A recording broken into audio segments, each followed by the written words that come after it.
China has now accused the U.S. of undermining the U.S. China trade agreement. This follows a recent U.S. Commerce Department alert warning against using Chinese chips, specifically Huawei. For the latest, I want to bring in Mike Gallagher. He's Palantir Technologies head of defense. While in Congress, he served as chairman of the Select Committee on the CCP. So you have strong views on this. What do you think?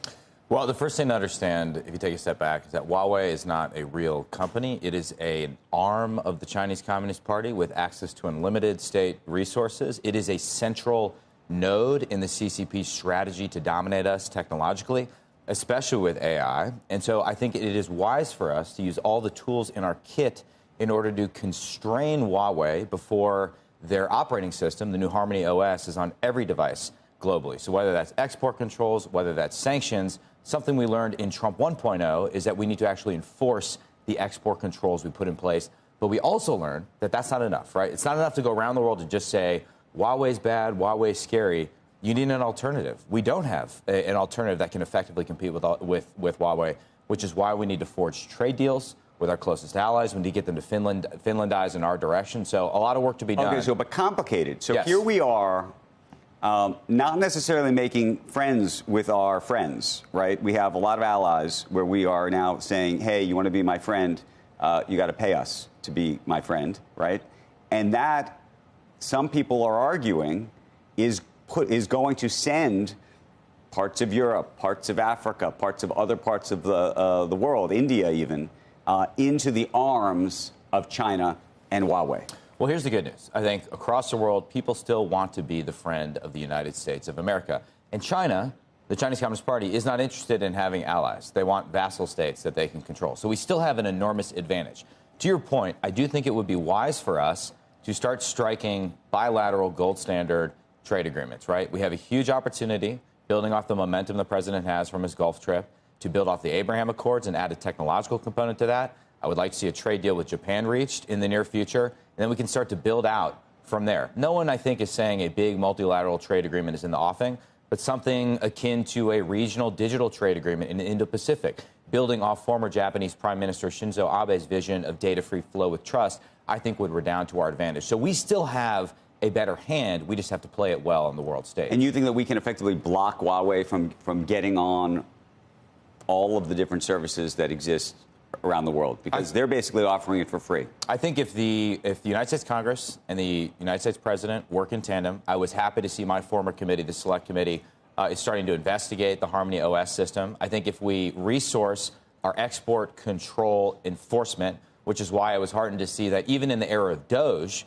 the president is proposing a 50% increase to Commerce's export control arm, BIS. I think we actually can learn from the lessons of the last time we tried to take on Huawei and ZTE and be more effective this time.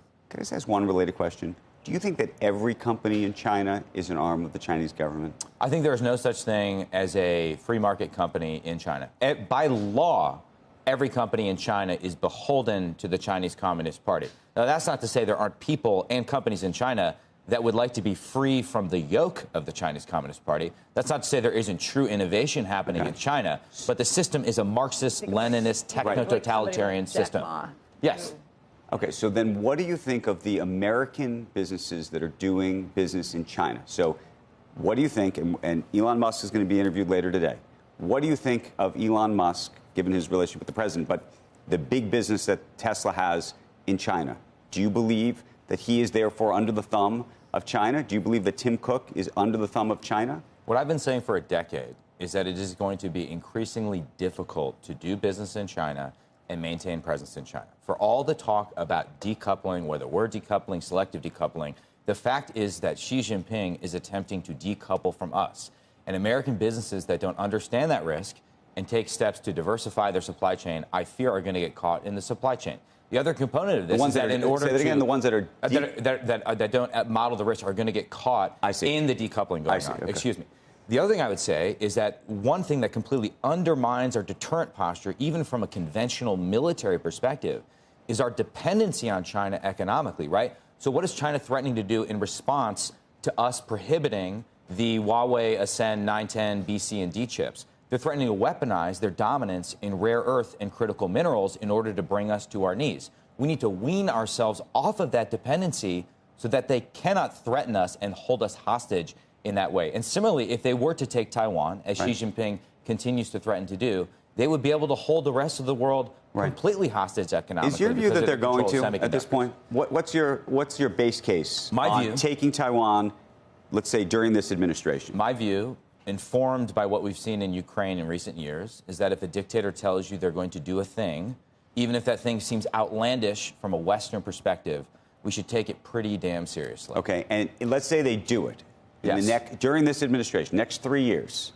What do you believe that this administration does? Well, first, I do believe this administration is committed to preventing that from happening. And I think it's a bipartisan position to say it would be nice not to go to war with China. We should move heaven and earth to deter a war with China. And we can do it if we actually act with a sense of urgency, leveraging autonomous systems, leveraging advanced technology and things like that. I do think there is one of the missing pieces of our strategy right now is breaking down all the barriers to technological and military collaboration with our key allies and partners in the Indo-Pacific so that we have a joint deterrent posture, not just a U.S. deterrent posture. That sounds like a fantasy idea. I don't think it's a fantasy idea. And I think what happened to get us there? Because it seems like we are a long way from that right now. One of the for example, we've been talking for years about we need to turn Taiwan into a porcupine, right? Well, we have, and we've been encouraging our friends in Taiwan to spend more on defense. Our encouragement would be stronger if we were, for example, to clear the $20 billion backlog of foreign military sales items that we've approved but have yet to be delivered to Taiwan. That's absolutely something China in a we very could. Big way. What would be the repercussions from China if we do that? Listen, the lesson of dealing with Marxist-Leninist regimes, the lesson of all of Solzhenitsyn's writings is that you need to put steel in their path if you want them to stop. The fundamental paradox of Marxist-Leninist regimes is that they get more aggressive the more accommodating you are to them. So the only thing that will convince Xi Jinping to reverse course is if he concludes that his lifelong ambition, i.e. taking Taiwan, is in fact unachievable because his military isn't ready and he's scared of our military. Our deterrence rests on our ability to scare him. If that blows up the détente that we have right now when it comes to trade, is it worth it? I actually think it enhances our ability to sit across from the table with Xi Jinping and talk about economic and technological issues. You can't silo these things, right? In fact, like a credible military deterrent gives life to our soft power, gives life to all of our diplomacy. If you don't have that fundamental foundation, you're not going to be able to strike a trade deal that's worth anything.